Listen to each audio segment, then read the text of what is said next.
এক গ্রামে এক রাখাল ছেলে বাস করত। তার বাবা তাকে বেড়াদের যত্ন নিতে আদেশ দিয়েছিল।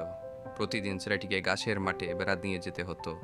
রাখাল ছেলেটির এই কাজ একদম পছন্দ ছিল না, কারণ সে খেলাধুলা করতে চাইতো।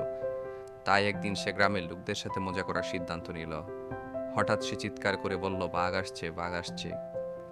রাখাল ছেলেটি চিৎকার শুনে পুরো গ্রামের বাঘ তাড়ানোর জন্য পাথর শাবল লাঠি যে যা নিয়ে পারলো তাই নিয়ে আসলো, কিন্তু বনে এসে গ্রামবাসীরা যখন দেখলো যে কোনো বাঘ নেই, রাখাল বলল কি তাদের মিথ্যা বলছে, তখন তারা বিরক্ত বোধ করলো এবং যে যার বাড়িতে ফিরে গেল।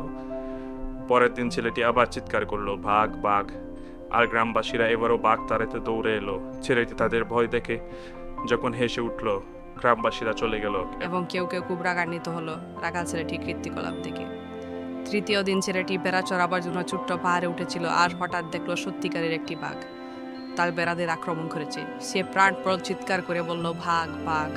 কিন্তু গ্রামবাসী ভাবল রাখাল ছেলেকে বুঝে তাদের আবার বোকা বানানোর চেষ্টা করছে, তাই এবার কেউ ছেলেটিকে উদ্ধার করতে এলো না।